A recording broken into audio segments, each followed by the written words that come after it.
Locked On Podcast Network, your team every day.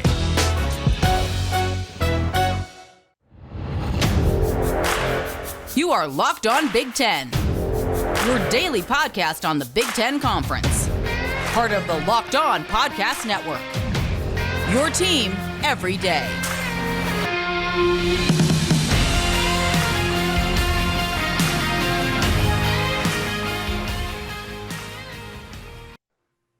Welcome into Locked On Big Ten, everything you need to know about the Big Ten Conference every single day. Alongside our Wednesday co-host Asher Lowe, I'm Nate Dickinson.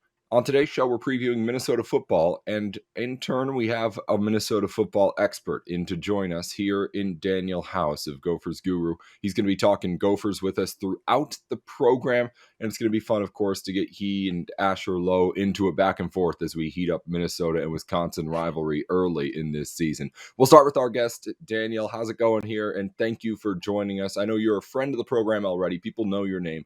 Your experience here goes back further than mine, but it's always nice to have you back here again and here with us for me hosting here for the first time. I appreciate it.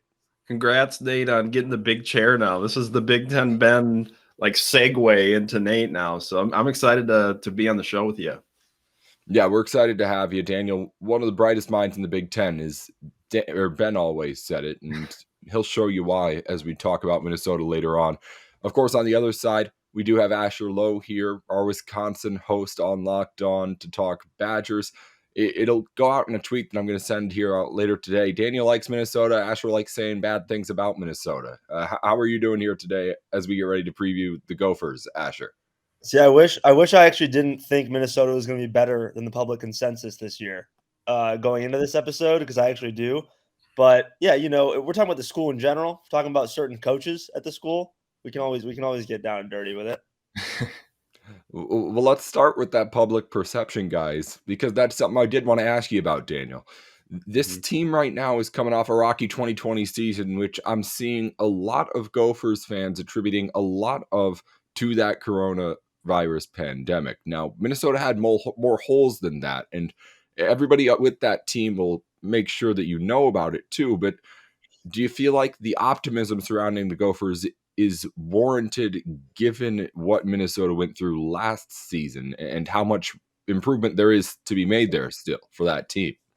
I do. After seeing practices during the fall here and getting a feel for the team in the spring, I mean, I hadn't been around the squad in about 18 months due to COVID. So finally getting a chance to see the roster for the first time. And it's definitely the most depth PJ Fleck's had on the defensive side of the ball. The front seven looked really impressive when I was there. And that's the key. If you want to compete in the Big Ten, beat Iowa and Wisconsin consistently, you have to be strong in the trenches. And I think that's a big upgrade that Minnesota has made. And just looking at, the team last year lost so much talent in 2019 on that defense to the NFL and had to replace all those players and then have limited contact in the spring. And then on the offensive side of the ball, you have a new offensive coordinator coming in the middle of a pandemic that had worked with the quarterback in person a handful of times before getting thrown into a game. And now everybody has a little bit better feel for what Mike Sanford wants to do offensively. And Tanner Morgan coming back, experienced quarterback, lots of talent up front. They'll rotate the offensive line a lot. Some skill position question marks linger at the wide receiver spot. Now with Chris Ottman-Bell being week to week with an injury he suffered last Thursday, doesn't sound serious, and maybe he could be back for Ohio State. So even with him in the picture, there's question marks about who's wide receiver 3 and 4. We know Daniel Jackson will merge as wide receiver 2. I think he's made a lot of progress and could be a guy that breaks out in the Big Ten this year. It's just, do they have enough wide receiver explosiveness and depth behind that? They're going to probably rely on some younger players to develop as the season progresses. Go ahead, Asher. I have questions about the defense for sure. I'm wondering about names you think will pop this year that we didn't see last year for whatever reason, whether new faces, whether guys that were out with injuries. Who are the changes in terms of personnel that you think will make a massive difference on a defense that really struggled last year for a lot of the year? The coaching staff really prioritized hitting the transfer portal to patch a couple holes here and there and continue to build some depth on that side of the ball with the younger players. So Jack Gibbons from Abilene Christian, linebacker down there that was one of the best players in the FCS, and now getting him into the Big Ten. He's transitioned really well just watching practices, a big time playmaker, real physical, has even more range than I thought, can run things down, was really active in the Thursday night practice that they had, about 3 run stops, couple nice plays in coverage, covering a wheel route out of the backfield.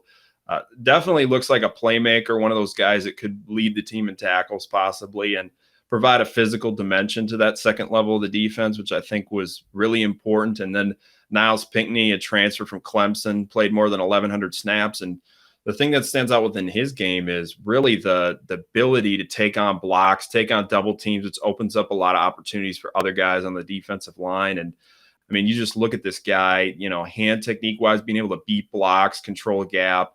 That just changes the whole defensive scheme and what Joe Rossi wants to do defensively. So those two guys really jump out. But in general, it's just Minnesota's defensive line. They've invested a lot of resources into that position.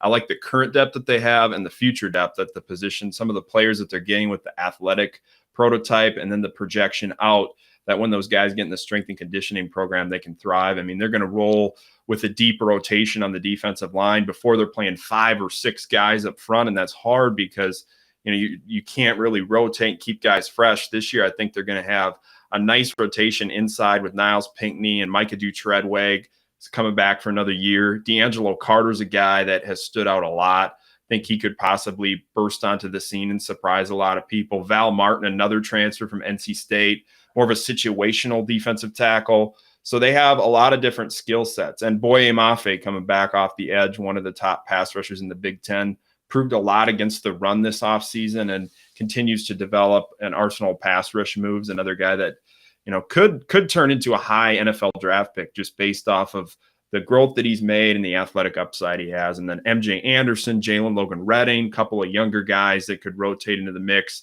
I know they like the progress that Thomas Rush has made. Ja Joyner, another guy that they really targeted in the recruiting process just off athletic traits. He's continuing to progress and grow physically. So you look at the current and long-term depth, I think the front 7 of that defense is going to be, the thing that steps up the most this season and elevates the defense off of last year, which was certainly a struggle.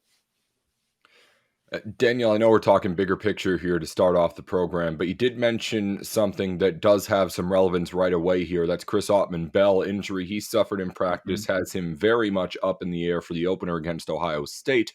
It's obviously a big picture all season thing we're doing here today, but what are your thoughts about what the coaching staff is saying about his status for that week 1 matchup against the Buckeyes? I don't know if anybody really knows how, he'll progress over the next couple of weeks, but there's optimism around him being available for the first game. It definitely was an injury that, it could have been a lot worse. And so Minnesota's definitely thankful that he's going to be able to be available at some point. It's just a matter of when.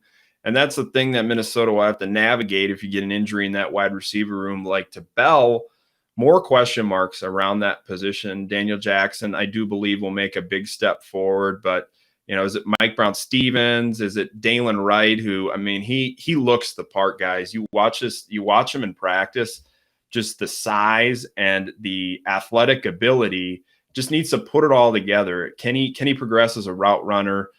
He's gonna grow with Matt Simon and PJ Fleck, but I'm not so sure how quickly that adjustment will occur. I mean, you just play him because he's got such raw ability that you can throw the ball up and, make plays off fades and get him opportunities in the red zone.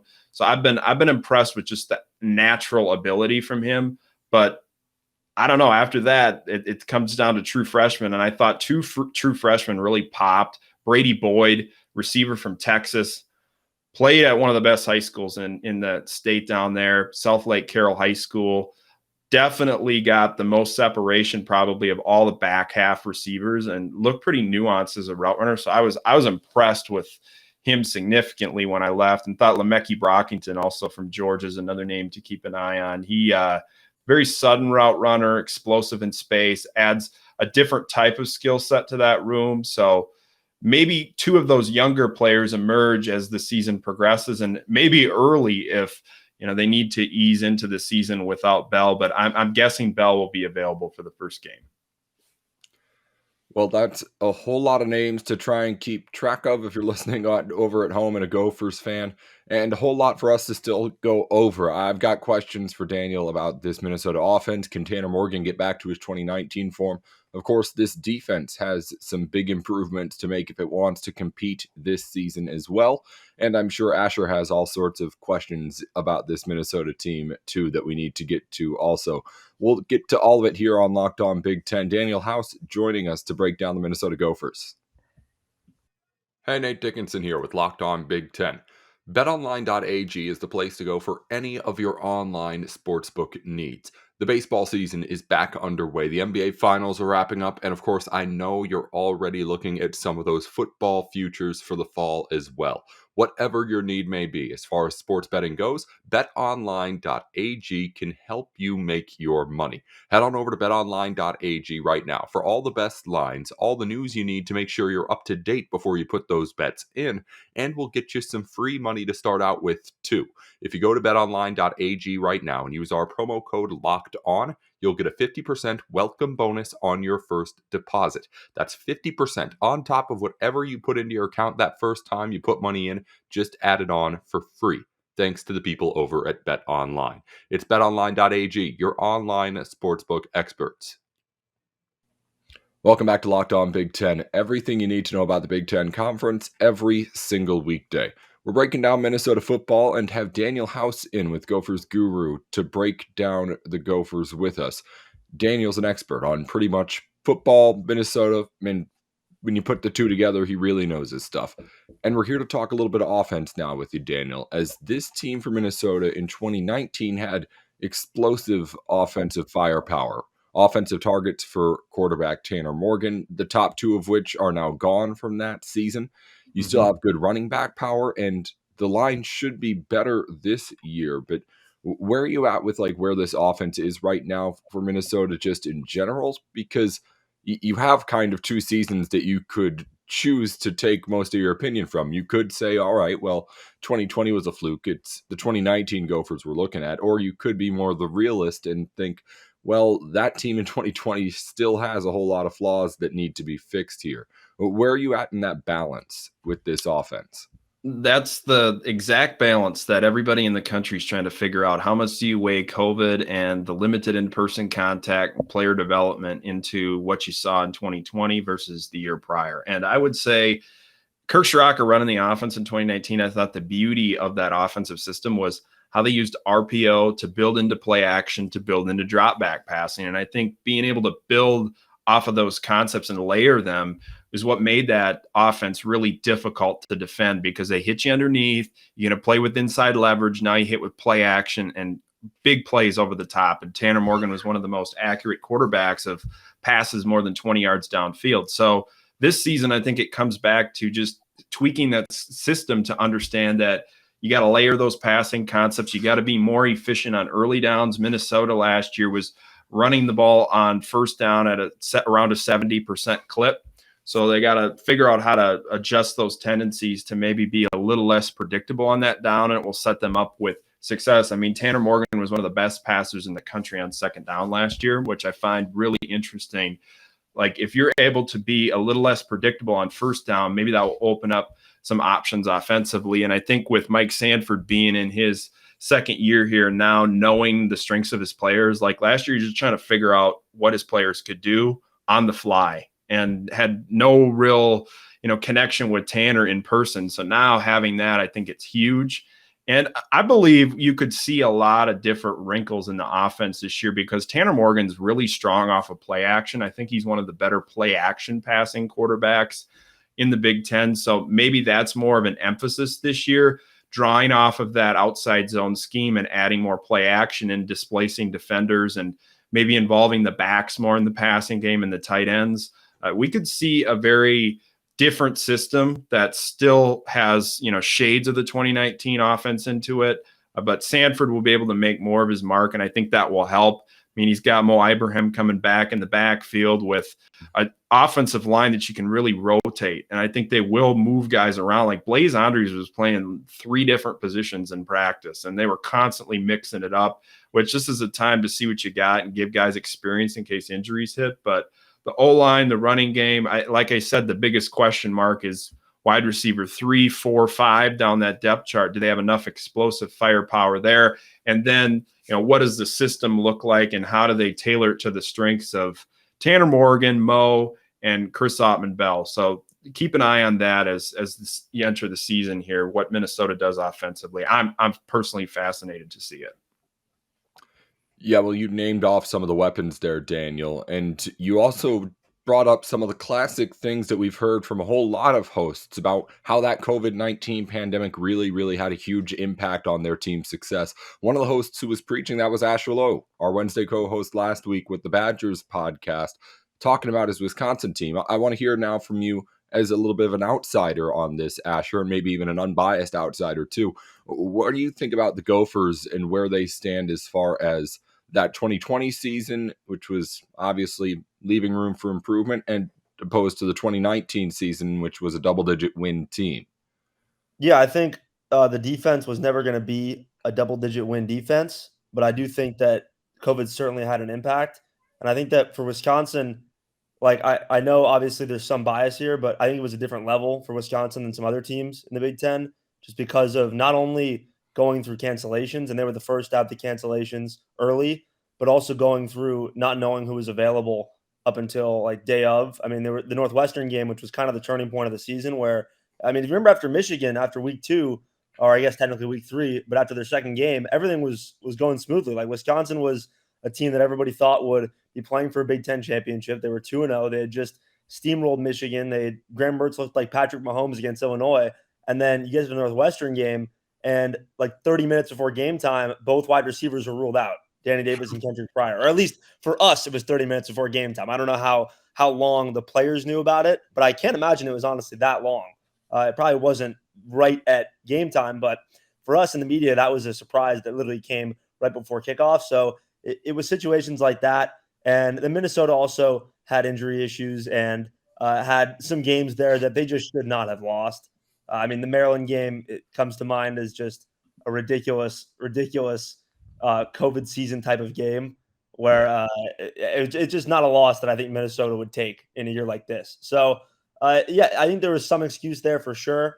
But like I said, I don't think that was a double-digit win defense. And you need a double-digit win defense to win in the Big Ten Conference. Like that's I think the more important side of the ball, which Danny, you were saying earlier too. I think that is the slightly more important side of the ball, just based on how football is played historically in this conference. And I think that the Gophers defense will be improved this year.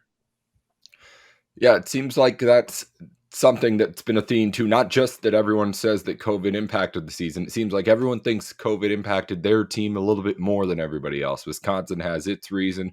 Minnesota has 7 players on defense that were new starters that were its reason. But everyone wants to think that their team was impacted just a little bit more, unless you had like a Indiana type of season, in which case you're trying to do a little bit more of the opposite. But we'll see how it ends up playing out. But Daniel, Minnesota fans are thinking the same way, right? They're thinking that this Minnesota roster got hit harder than everybody else by that pandemic and what it had to go through to try to adjust.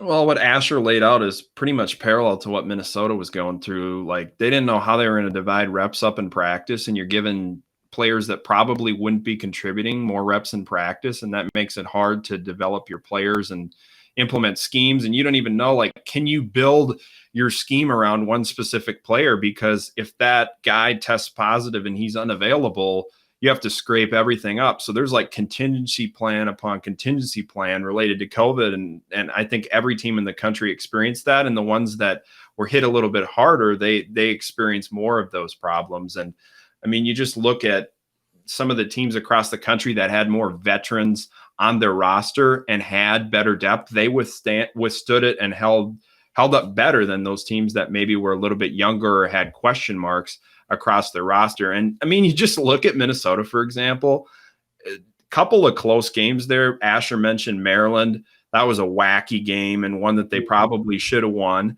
And then Wisconsin was close at the end. They lost 2 close games there. They win those 2, and people are probably talking even a little bit differently about Minnesota, because there you go. I mean, you got 5 wins versus 3. So, I mean, Minnesota, considering the circumstances, the thing that I saw was they improved over the course of the season too. Like defensively, they weren't getting gashed nearly as bad that Nebraska game where they had a whole bunch of guys out. They were playing young players, and actually those guys played relatively well. And I mean, they weren't getting totally destroyed on defense. And I think that's what's going to benefit the team into the future, and Wisconsin as well.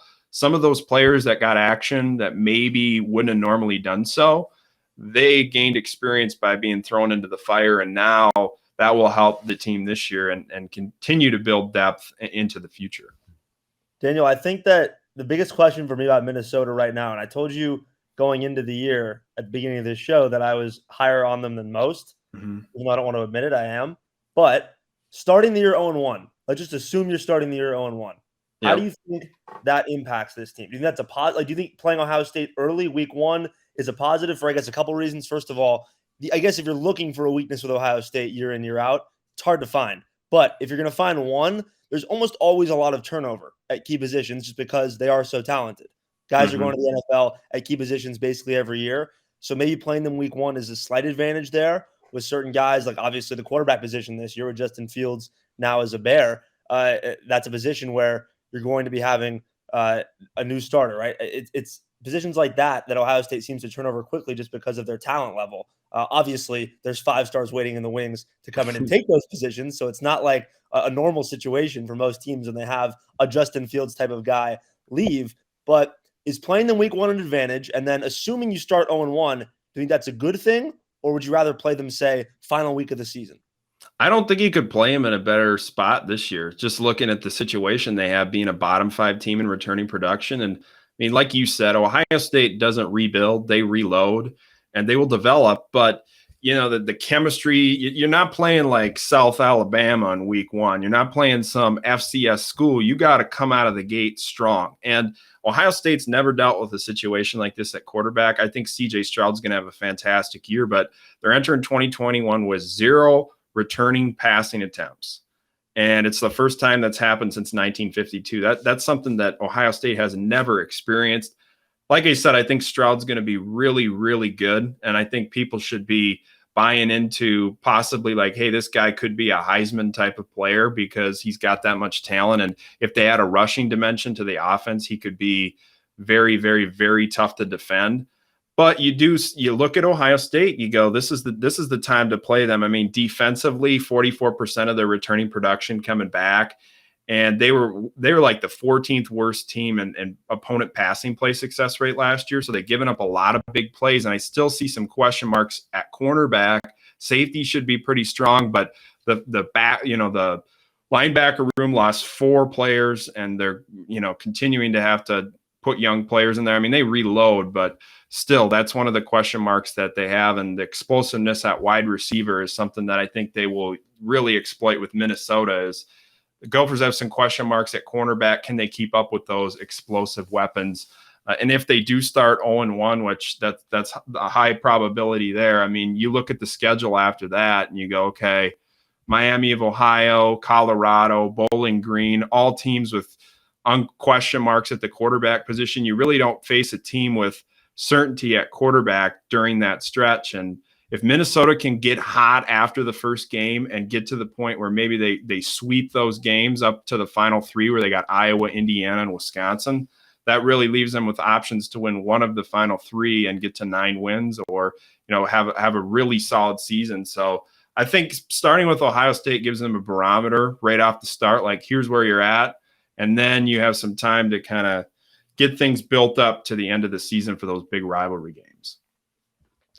And also you have a situation that's kind of rare with Minnesota where you have a team that has season expectations, but also in this first week really doesn't have any sort of expectations. If Ohio State knocks the doors off the Gophers, it's pretty much it's Ohio State. Any other team in the conference, Gophers fans probably have a little bit more concern about the season as a whole. So there's a little bit more of a, I guess, breathing room on that front if you want to think about it that way too. Well, Asher, you've been pretty well behaved so far. There was the one question that started with assuming Minnesota starts 0-1. That's not always the best for the Minnesota fans, but you've done a pretty good job on your Wisconsin side. I appreciate it. Daniel, you too. We'll get back to finishing up Minnesota talk here on Locked On Big Ten in just a minute. We got all sorts of stuff to get into on the defensive side of the ball is, as we'll get into, that's where Minnesota really struggled to start the season off and had to figure things out as it went. We'll be back here with Asher Lowe, our Wednesday co-host, and Daniel House from Gophers Guru talking Minnesota football in just a minute. Hey, Nate Dickinson here with Locked On Big Ten, here to tell you a little bit more about Built Bar, helping you get the show here today. Built Bar is the place to go for all of your protein needs. They have more than 15 grams of protein per bar with less than 5 net grams of carbs and 5 grams of sugars as well. It's all the healthy stuff you want without any of that unwanted filler, but great flavor too. Built Bar has 100% chocolate in every single bar, and these things taste outstanding. People are loving the new grasshopper flavor. It's supposed to be a little bit of a play on the mint brownie Girl Scout cookies that people like so much. So you can go and try that or any other flavor out right now at BuiltBar.com and save some money by using our promo code LOCKED15. That's LOCKED15 for 15% off your first order at BuiltBar.com. Built Bar, the official protein bar of the U.S. track and field team, so you know these guys are legit. That's Built Bar, helping you get the show here today, and we thank you, Built Bar. Wrapping things up here on Locked On Big Ten, alongside our Wednesday co-host, Asher Lowe. He's the host of Locked On Badgers every weekday here on the Locked On Podcast Network. I'm Nate Dickinson with Locked On Big Ten. We're talking Minnesota football and have Daniel House in. Maybe the best mind to have in to talk Gopher football here on the show. We've talked offense, we've talked big picture stuff for Minnesota already, but maybe the biggest problem, especially at the beginning of the season, was that defense, and the defense on the ground in particular, Daniel. I brought it up when I was hosting Locked On Golden Gophers, and even on this show too. One game in which the Gophers did not allow 175 yards rushing in 2020. How does that get better? How much better does that get this season? Can we expect Minnesota to be good at this after being so bad at it a year before? Yeah, after leaving practice, I'm like, this defense is night and day from where it was last year, just up front on the defensive line. And I know this is probably a bold prediction, but I honestly believe the defensive line could be one of the strengths of this team because of the additions that they made, the younger guys getting better. And I always believe that defense is a ripple effect. So, for example, you're a defensive tackle and you got a guy that doesn't control a gap, and that messes with the linebackers run fit. And then linebackers out of alignment, and your safety has to make a hero tackle in space. And you pretty much just, all started up front. The mistake that was made there had a ripple effect on all levels of the defense. So when I look at Minnesota and I go, okay, the D-line looks legitimate this year. Like, these guys can control a gap. They can get penetration against the run. The linebackers are able to get off of blocks. I mean, they were playing like Cody Lindenberg week 1, who physically wasn't ready, but now he's had a year in the strength and conditioning program, looks like one of the more physically improved players on the team. But not only him, Jack Gibbons. I mean, they have a mix of different skill sets at the linebacker spot. I do believe they'll be better in that area, but it all starts up front on the defensive line, at defensive tackle, and that's where I felt like they had a lot of issues. And then just being more disciplined defensively, that comes with coaching. And Joe Rossi's one of the best teachers, I think. He does a great job of like making sure his players develop all the little details. And Minnesota's players all talk about that. So him having that in-person contact with the players is huge. And I think that's where you're going to notice the biggest difference is up front with Minnesota. And that's how you keep pace with the top teams in the Big Ten. Asher, this is the spot to take some shots at this Minnesota team because the defense was atrocious at times. It's probably where you're looking at the biggest holes right now on this team if you're looking at the things that could keep Minnesota from getting back to the places we're thinking they could go right now. What are you thinking about when you look at this Minnesota team, just kind of about being able to attack it? And also just kind of from an outsider's point of view, as we kind of run short on time here, as a Badger fan, how threatening do you see the Gophers right now? I see them as pretty threatening, I'll be honest. I think that you're probably looking at a Wisconsin, Minnesota, Iowa, pretty clear top 3 to me. Not necessarily in that order, but I think it probably goes right now in most people's minds and in mine as well. Wisconsin, Iowa, Minnesota heading into the year as the expected top 3 in terms of fear level in the West. And I think that's fair given what we saw last year, what all teams have coming back into this year. I think that they'll obviously, it's hard to be worse defending the run. I think they'll obviously be better defending the run. And I think the schedule is interesting because I think it's probably the weirdest schedule I've looked at in terms of you have Ohio State week 1, right? Like it's probably a loss. I mean, I agree with Daniel, by the way, that it's the best time to play them, given CJ Stroud taking over for Justin Fields. He's never thrown a collegiate pass attempt. That's a pretty good time to get an Ohio State team that will probably be in the college football playoff again. And then you have Colorado on the road 2 weeks later. Not an easy game at all. I think Minnesota probably expects to win it, but definitely not an easy non-conference game. So let's say you're 3-1 in the non-conference, which is probably the best case scenario there. You have a pretty easy opening to the Big Ten Conference, and then all of a sudden the gauntlet hits November 13th. Like there's a very real chance Minnesota goes 0-3 at Iowa, at Indiana, and Wisconsin at home is about as tough as you're going to get outside of playing an Ohio State, maybe a Penn State, maybe a Michigan. But I think that's about as tough of a stretch on the road at Iowa. That is to me, it's just a loss, auto loss for Minnesota. I think Iowa's going to be really good this year defensively, and I think they'll kind of control that one at Kinnick. And at Indiana, we'll see. I think Indiana probably takes a slight step back, but hey, they have a ton of talent returning as well. And then obviously a game against Wisconsin that I think Minnesota fans will be hoping decides the Big Ten West, and Wisconsin fans will be hoping the Big Ten West is wrapped up and it doesn't decide the Big Ten West. But yeah, I think that the final 3 games makes it really interesting because I don't think you'll know much about Minnesota after November 6th, after that Illinois game at home. Like I think there's a very real chance they've lost 1 football game, but we don't know very much about them, if that makes sense. Like I think that they could be absolutely looking at 1, 2, 3, 4, 5, 6, 7, 8, 9, 8-1 heading into November 13th. We're talking about a Minnesota team that's like nearing top 15, top 10 in the AP poll, and yet we don't know much about them.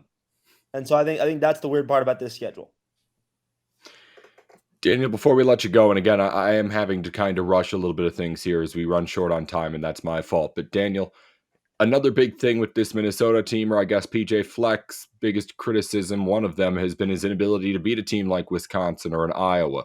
If you're the Gophers right now or a Gopher fan, are you more happy with a 9-win season or say like a 7-win season, but you beat one of those two, like a Wisconsin or an Iowa on the way?